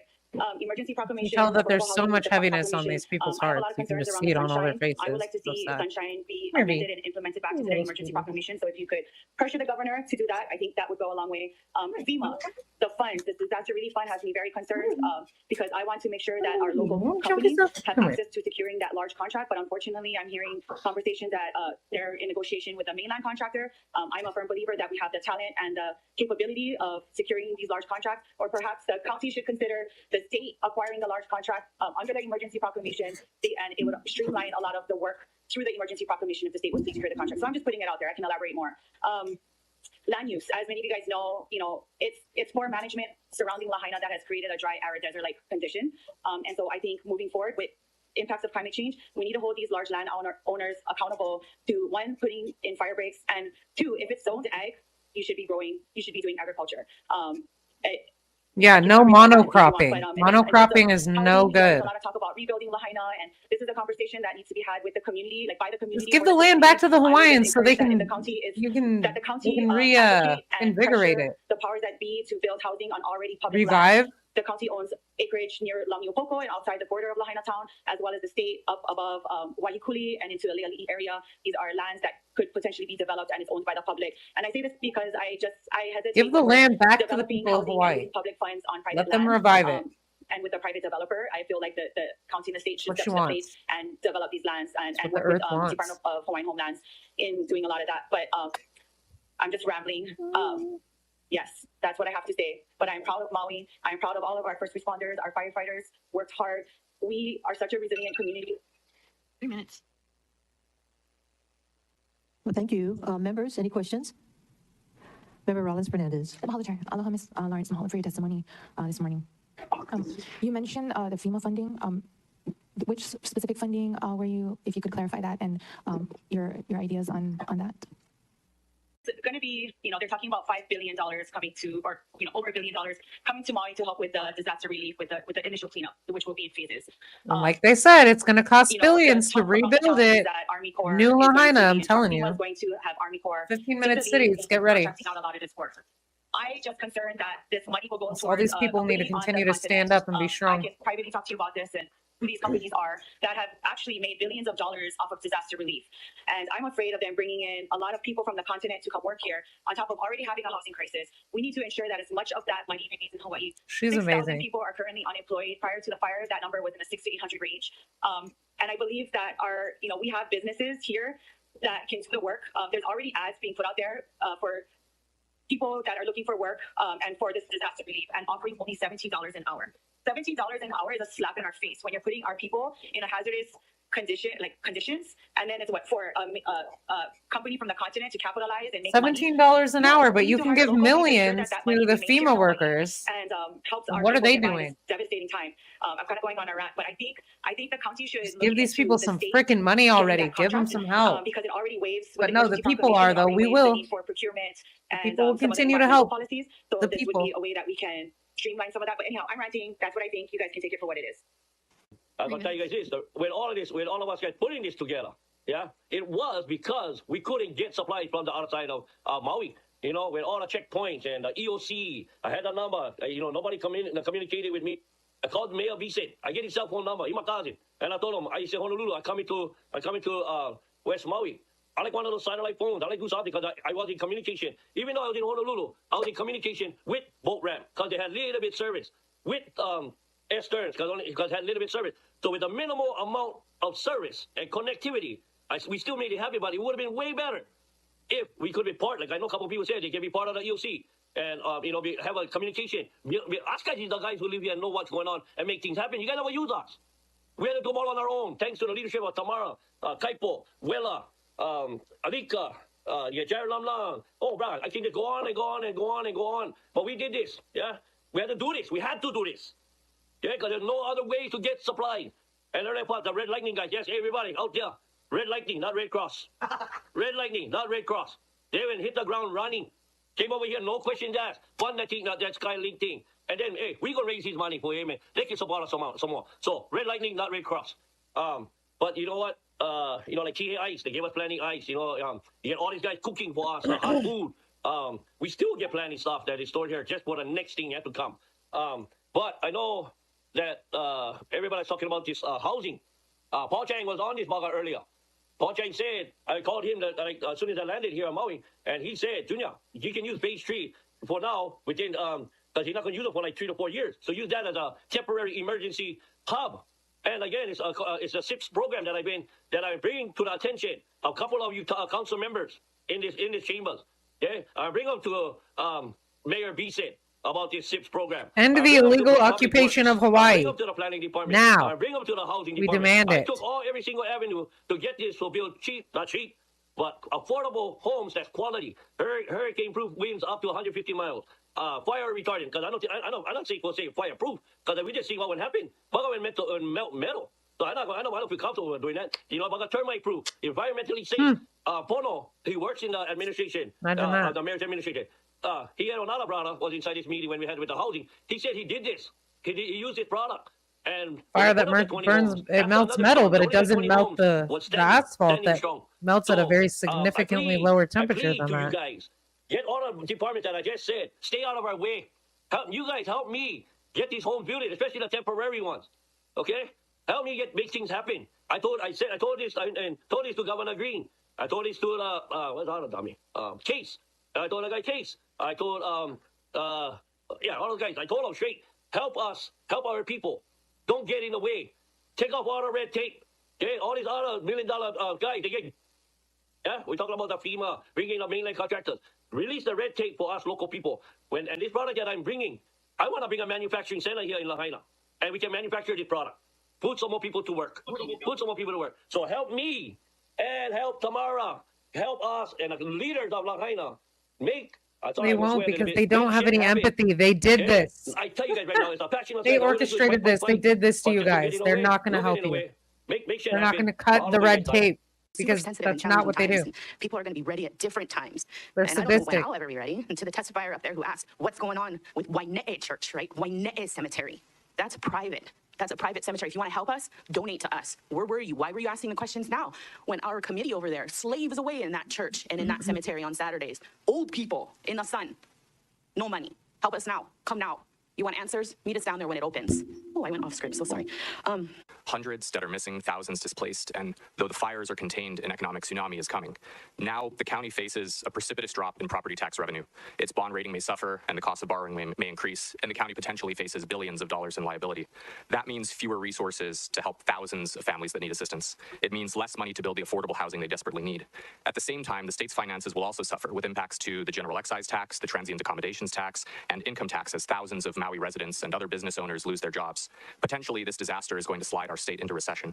Now, hopefully, President Biden and the federal government make good on their promise to assist with the recovery, but rest assured, it does not matter how much money we throw at this problem. If we keep the current set of exclusionary zoning laws on the books, local families and Native Hawaiian families will continue to leave Maui as refugees, as How dare exiles. they have zoning Maui's laws to the exclusionary zoning natives? policies Like, are come rooted in on, racism bro. and explicitly We have designed it's to our make housing birthright that we unaffordable. can live on Minimum this lot earth. sizes, minimum We parking don't need a requirements, limits on freaking accessory dwelling units. These zoning laws policies or were working permits. exactly as designed before the fires. We don't need your making housing permission unaffordable to for live working on this families. earth And unless this council as takes sovereign action and people reforms these of exclusionary the zoning earth. laws, among others, Maui will become more and more unaffordable.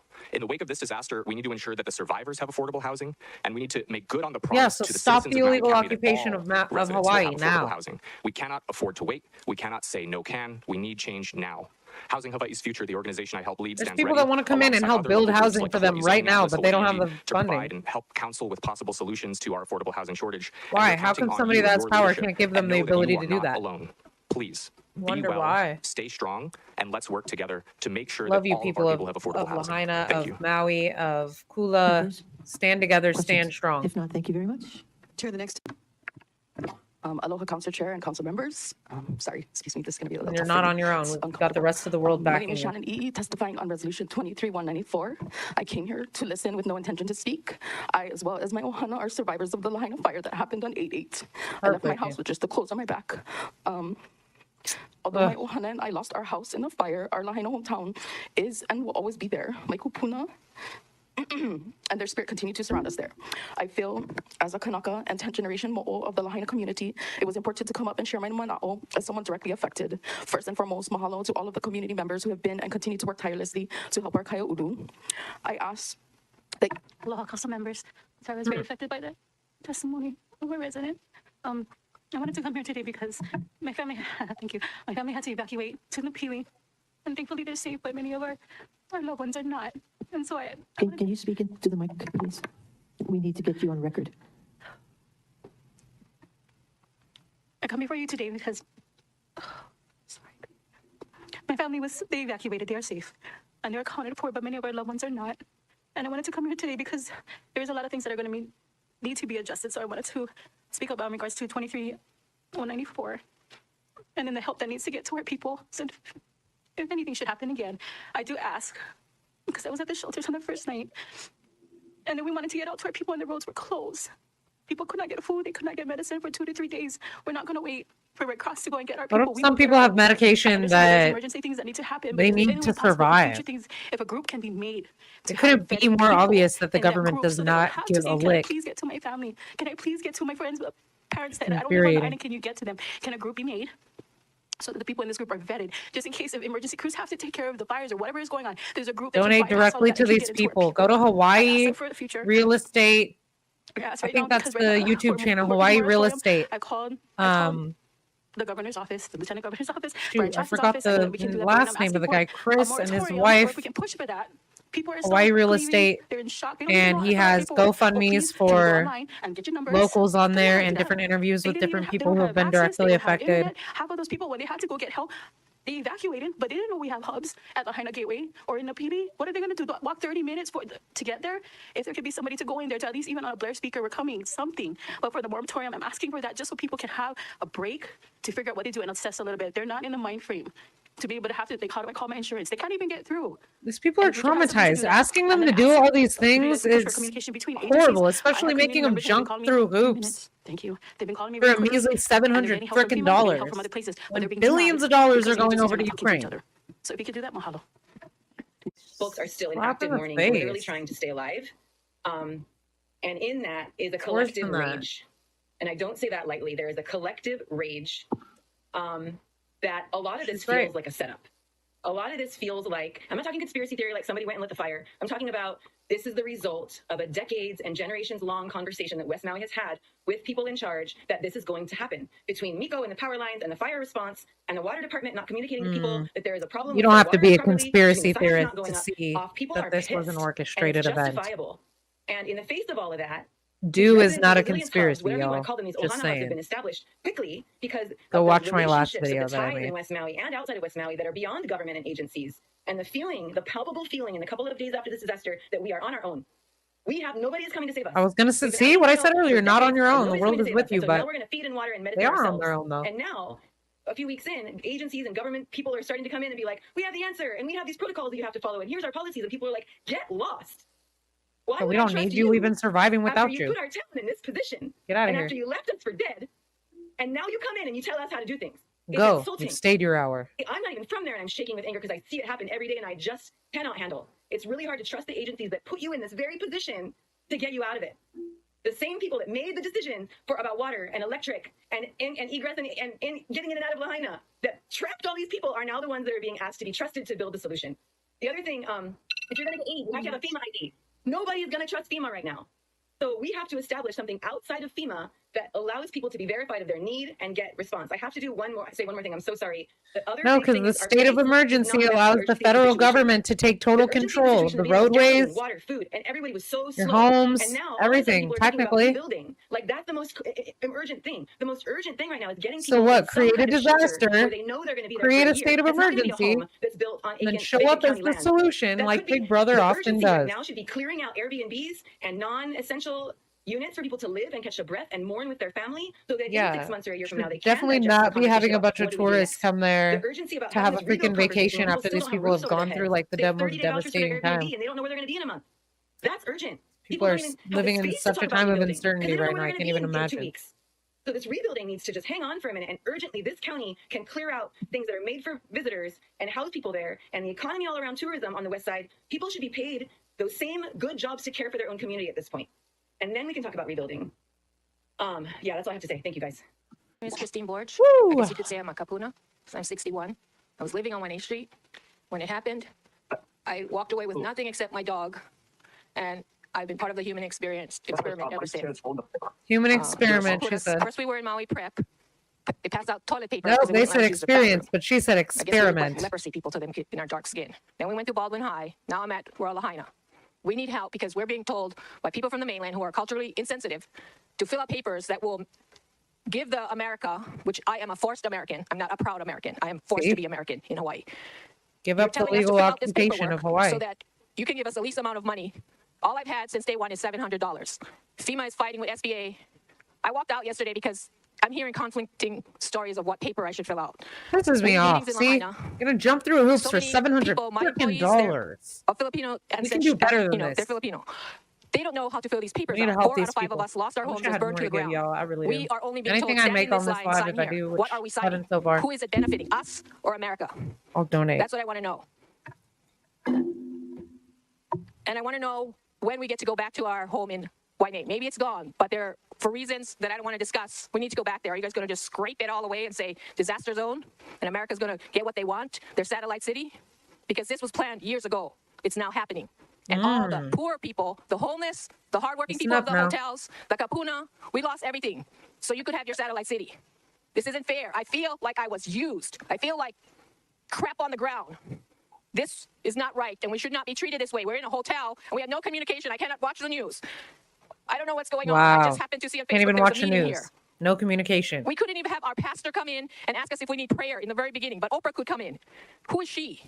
Right? Who is she? What was Oprah They say, doing oh, she on the knows about island? dinner. We didn't Where's need all her the in there kids at? In Bowen High. Get her out. We don't know. We also don't need people like Kai Nishiki telling tourists don't come to Maui, because some of us, thousands of us, work in the hotel industry. They pay our mortgage. They give us our medical, and the medical, besides the county, is pretty good for All right, somebody so I old take like it me. back.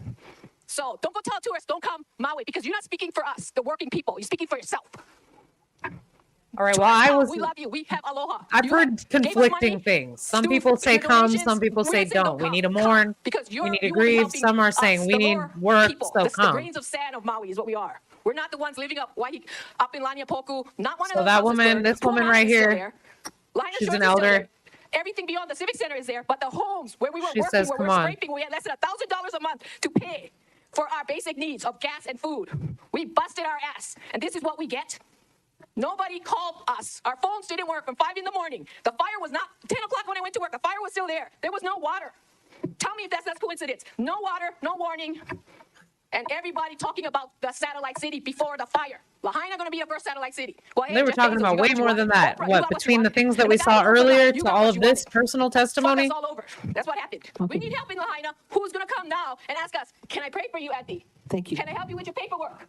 Because all we got so far was $700, and we don't know who to call or anything. It's culturally insensitive in that zone. Am I here? Right. Bless her I'm here heart. because I'm no stranger to disaster. Again, as a disaster recovery consultant, we focus on the financial recovery, the FEMA public assistance, and Hard the for debris people to even monitoring. get this all out. December 30th, 2021, my community in Boulder County, Colorado, undertook a very similar disaster. And by December 31st, it was the most destructive fire in state history, and it took 1,800 buildings down. And I fortunately was able to assist that community. So when I saw fires here, I jumped on a plane as soon as I could to provide whatever service I can. You know, if it's just a sounding board, if I could provide some best practices, you know, those type of things to make sure you can learn from other people's events. Every disaster is unique. I get that. I was able to put somebody in Public Works in touch with an engineer from Larimer County who had the largest fire in Colorado history, which I also worked 3 years ago, it was 2020. So I just want to make myself available for questions, whether it's here or later, to be able to provide whatever I can to help. I've been on debris task force, the state of Florida, after Hurricane Ian, spearheading the vehicle and vessel removal. You know, did the Oregon fires of 2020 in New Mexico, Permit Peak Fire, their largest fire. So I've presented on wildfire recovery at conferences and the FEMA Public Assistance Program and debris management. So again, just wanted to say hi, thank you. My heart goes out to your entire community because I've been there, unfortunately. So mahalo. Thank you, members. Thank you very much. My name is Aimokuchi. I am actually a resident of Kuholilea in Kahoma in Lahaina. My family has been in Lahaina from time immemorial, as far as I understand, from my ancestry. The original homestead for our family was on Prison Street, and it was a kuleana tract that's still in our family down there. I understand it's burnt down. My grandfather's house, which was in Kilauea Mauka, is also burnt down, that my cousins lived in, and my aunt's house is burnt down in that very same area. They're all homeless. I think some of them have gotten into hotels, but they're all looking for need, you know, in that place. My family, I'm speaking on behalf of the Mailua family, because that's our family from Lahaina. We basically want accountability of people who are responsible for this. So we have questions in regards to the electric company, why they never turned off the power that day, and they should be held liable for this. People should be held liable for this because this is gross negligence. This should be standard operating procedure that power should have been turned off. And people's lives have been lost because of that. That ain't what Fortunately, started my the family fire, haven't lost anyone but immediately, just or saying. my cousins and things like that. But many other friends have lost their family members. I mean, maybe And so, but we I want mean, accountability there of was people, something that electric company, the police. likely Why did the beamed police down. block people from coming and exiting? They had lines of people lined on Front Street. We heard testimony from people on top of Facebook that said, and things that said that basically the police was blocking the road over there by Chart House, and that the lines was not down from Wahikuli yet. And hundreds of people were backed up there with people in their cars, and a lot of people lost their lives, from what I understand. And why is not the police officer that was over there? He should be investigated. That was the only place, Kilauea Mauka, where Halemaha Olu burnt down. Yeah, I was investigate told by him. people who escaped there on foot that the officer had blocked the road. People could not get out. My brother literally had to go cut the chain off of the old sugar mill camp area to let people out at the top of Kilauea Mauka. And that's how people got out, because the roads were all blocked, because the police were blocking it. This is what I'm hearing. And we want accountability. It needs to be investigated by a third party that is not associated with the government. That is not associated. Investigators should come in and they should look at this. Right now, there's gross negligence, possibly criminal negligence on this spot. People in Lahaina are angry, like other people have testified. We don't trust the government because of what has happened. I'm an attorney myself, and I question, there's so many things that are questionable that has happened here. And we want the trust to be restored in the government situation. And we need to have clarity, transparency on all these things. We were blocked out from coming back into Lahaina. I was blocked out several days. I could not come in. There was chaos. People was rioting at the stops. People told us it was fires, but my cousins told me it actually was riots going on over there. right? With the police officers, families wanting to get in. It was bad craziness in the beginning. Now it's all kind of settled down, but we still don't trust the government. We're wondering what's on those documents for FEMA, you know, and I'm like, I don't know what's on the documents myself. And my cousins are asking me what should be signed, what shouldn't be signed. I said, I haven't seen any documents, I don't even know. And we're afraid to sign documents because right after that, the governor says, oh, I'm going to read that fine print. Right? He's talking about the state wants to purchase all this land and come in and open it for the working class and also work for that memorial and things fine like print. that. Who the hell does he think that he should get this land? This land belongs to the people already. Okay. The government is liable for this, grossly negligent, at least if not criminally negligent. Right? Yes. And they should clean up all that land, restore that land to the people who own that because they failed here. They failed. Why would they when they wanted And then this? the last point is this: the water and the issue with that water. Why all that It's not water gonna wasn't look coming like the down old that mountain? Lahaina. From what I understand, they had to go ask the kalo farmers up the mountain about that. There's been arguments in Lahaina about water. I'm Hawaiian. I grow kalo. I agree with water being supplied for kalo and all that. But in one emergency, there's no excuse that the water didn't come down that mountain and that the sea worm held that back. And if Hawaiian families are responsible for that too, because of their pressure on the government, they should be reviewed for that action too. And they shouldn't have to say that they have. Can't put like hoses with pressure into the ocean and go ahead and just spray some ocean water on the town. Like, our families are suffering from it, from those policies. Come on. And we need to start looking at those policies seriously. And like I said, I'm a kalo farmer. I grow kalo myself for my family. I also live off the land. I'm on like land that has water coming down that valley.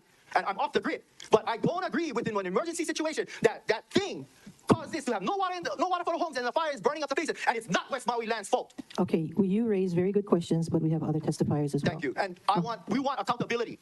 We want accountability. Lahaina wants accountability. Thank you. people are angry. We have a question for Good you. reason. Sir. Can you come back? Member Rollins Fernandez. Aloha, Mr. Chi, mahalo for your testimony and for expressing their rage. My question is it your understanding that the Launiopoko irrigation system is connected to our fire hydrants that would have been used to put out? From what I understand, and I'm not sure if my information is accurate, because it all comes through family and cousins, all right? I was told that West Maui land ordered the water to be taken so that it could go into the hydrants. It could go. And that the person from Seaworm actually said, oh, you got to ask permission from the kalo farmers first before you do this. But West Maui land was like, no, there's an emergency and we don't care what happens. We want that water to go because there's a fire, there's an emergency, and it needs to do. And we'll deal with the fines later. From what I understand, that's what I was told. Why would it even be an issue? Like, so it's not West Maui land's fault. Confusing. They were told you got to go ask the people up in Kawaula first if you can get the water out of there. That's ridiculous. That Seaworm should actually say something like that in the middle of an emergency. I understand. Seaworm is responsible, but the families that also put the pressure on Seaworm for this stuff over the past decade should be held accountable for this now. You understand? That's what I'm talking about. It's an emergency. People need water. That's common sense. Open the water. That's what the Mahalo for your clarification, Mr. right? Chi. Yeah. But no, they knew all the kids were home and they thought, no, let's just let them burn instead. I heard the same thing. Let's let them burn. And the fire department could not allow. Let's make it seem like they did so we can remove them and go and take them somewhere else, like the neighboring island. And I know you know that maybe underneath some underground passages, underneath some rich people's homes. Who knows? I'm not blaming. But everyone that's involved should be investigated. I don't know all the facts. All I know, this These is what's people are right. said in Lahaina. We want accountability. We want your message clearly put out and the facts put out so we know what we're really dealing with. Because I don't want lies either. You understand? I don't want lies from either side. We want the truth. That's all we're asking for. Okay? So I don't want to accuse people of things wrongly. Yeah, and if you have the answers, put the answers out there. Absolutely. I absolutely agree with you. And that's why I asked for a clarifying question, because in your testimony, you did accuse him. So I just wanted to share some information. So I'm calling for all actions that the county takes to be trauma-informed. Maybe we need to bring in some specialists to train county staff and workers and even you folks about what it means to be trauma-informed so that we can hold a space for our people that acknowledges the grief, that acknowledges the anger, the pain, the suffering, the confusion, the suicidal ideations. What do you have to live for anymore when your whole world is gone? Your family. They're pulling their kids out of the ashes. They're stepping on their loved ones. They're disintegrating under their feet. Like, come on. Where they didn't have government hubs. So they're treating these people so badly for what they're going through. It's just inconceivable. It's inconceivable. It hurts my heart. Bring some little sense of stability and calm in a very, very frenetic situation. When we go into fight or flight, they're just going to get more angry over time. The less help they get. And we get outside of our body. You guys being some sweeties. And when that happens, Give me that book. that's when we might hurt each other because we can't think clearly and we can't witness our experience. So I'm encouraging folks who are listening at home to please get some embodied work. Go get a lomi, get some acupuncture. There are practitioners all over Maui right now who are reaching out, trying to help people pull them back into their bodies and start to just very gently do. I'm a massage psychological first therapist. aid I can definitely vouch for because our that. people are hurting. I wanted to thank Councilmember It's Tamara it's Paulson, essential, you Councilmember know, Rose it helps your Hernandez, body release Councilmember Emily trauma when you Luhajens. I process saw it you by out there too helping, with you your know, your vest. blood I circulation saw move, Councilmember helps Gabe out move there your yesterday. energy, This is not about titles or labels or hierarchy self-care, or you know, self-love. leaders. This is about our people coming together and building a community of care because it's what we need. It's what we've needed for a long time. But now how we don't can have a you when you're choice. just in And if we survival continue mode? to You work can't towards do that when building you're in communities survival of mode. care, They're we just can in create a survival future mode right where we now. don't see Can't this even, kind of tragedy anymore, where we're in relationship with our Aina, they're where grieving. the waters flow freely, and where our government supports our people and stands behind us in our self-determination to take care of ourselves. And that goes for all people, starting with Kanaka at the Pico, and then our multi-generational families, and then our newcomers as well. We can aloha kekahi I kekahi, malama each other, and create a future that's worth living. I just want to say one more thing. The other day, I snapped a picture. It's been shared a lot, but there was a kalo plant that was growing out of the ash up in Hawaiian homes. And it reminded me of the resilience of our people, our ancestor, Haloa, and that we have the opportunity to make pono here if we stick together. And Te Aloha Hui no Ke Alo Pono told me the other day, we got to hold hands and not let go. All of us. Mahalo.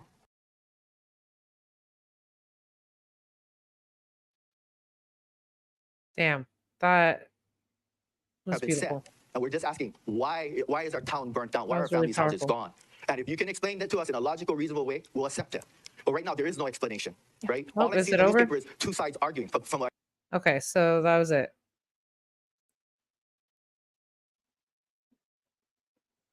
Okay, so I was a guardian oops. putting out stuff. But then All right. Well, yeah, I just wanted to end the live with, you know, this emergency council, city council or county council meeting that some of the locals got to really speak their piece. They got to speak their mind. They got to get out, you know, probably a lot of what they've been holding in, and they're angry, and for good reason. Like I said, I can't really imagine. I know that I'm not even there. I'm not even from there. And I feel the righteous anger. You know, I do have native blood, and it always infuriates me to see how the natives have been treated throughout history and time. So praying, the rest of the nation praying for and standing with you, Maui. Please donate directly to people's, you know, their GoFundMes, their Venmos, check out the Lahaina Fire Fund. It is a nonprofit that is geared toward filling the gaps of whatever people that are local who are survivors, victims of the Lahaina and Kula fires on West Maui, filling in the gaps for whatever they need. So LahainaFireFund.com. The people, it's up to us now, you guys. So we all need to rally together. We need to rally around Maui. We cannot stop talking about this. Like people are saying, that was just a few days ago that was made. People are not, they don't have internet. They're not able to communicate. They can't even watch the news. There are people that are cut off from the rest of reality. They need work. They need to be able to make money. They need a way to survive. Some people need medication and they're not getting what they need. But they are getting a lot of support from people. I know that Hawaii Real Estate is doing amazing things over there, interviewing people, boots on the ground, covering this independently, unbiased, right?